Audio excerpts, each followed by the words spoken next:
সেই দিন আর বেশি দূরে নয়, যেদিন আমার মৃত্যুর খবরটা ভেসে আসবে মসজিদের মাইকে, আর আমার নিথর দেহটা দেখে মানুষ আফসোস করে বলবে, কালকেও দেখেছিলাম এই মানুষটাকে মুচকি হেসে কথা বলতে, তবে আজ হঠাৎ এমন হলো কেন? আহ, মানুষটা বড্ড ভালো ছিল। কারো কারো হয়তোবা চোখের কোণে অশ্রু জমবে, আবার কারো কারো চোখ থেকে হয়তোবা 2 ফোঁটা জলও গড়িয়ে পড়বে। আবার অনেকেই খুশি হয়ে বলবে, যাক, ভালোই হলো, আপদটা বিদায় হয়েছে। বেঁচে থাকতে কি কম জ্বালিয়েছিল?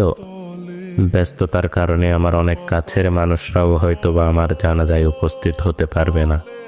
আবার অনেক দূরের মানুষও শত ব্যস্ততার মাঝেও ছুটে আসবে আমাকে শেষবারের মতো বিদায় দিবে বলে। লুকিয়ে থাকবো আমি 3 টুকরো সাদা কাফনের আড়ালে। কেউ কেউ ছুটে আসবে আমাকে শেষবারের মতো একটুখানি দেখবে বলে।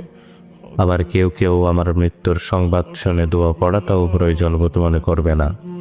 সেই দিন আমার পাশে থাকা ছোট্টকাল থেকে আমায় আদর যত্নে বড় করে তোলা প্রিয় মানুষগুলো বলবে, লাশ বেশি সময় ধরে ঘরে রাখতে নেই, তাড়াতাড়ি নিয়ে চলো। দাফন কার্যে অত বেশি দেরি করতে নেই। শত কষ্ট উপেক্ষা করে তৈরি করা আমার সাজানো গোছানো জীবনের সমস্ত সম্পর্ক, টাকা পয়সা, গাড়ি বাড়ি, জায়গা জমি ইত্যাদি কিছুই আর আমার থাকবে না। এমনকি দিন কয়েক পর হয়তোবা আমার অস্তিত্বটুকুও হারিয়ে যাবে মরুর ধূলিকণার মতো। তারপরও কেন জানি আমার অহংকার, সম্পদের লালসা, ক্ষমতার তৃষ্ণা ইত্যাদি যেন দিন দিন বেড়েই চলেছে। একদিন আমার মৃত্যু হবে, আর সব কিছুই ছেড়ে চলে যেতে হবে সেই অন্ধকার কবরে।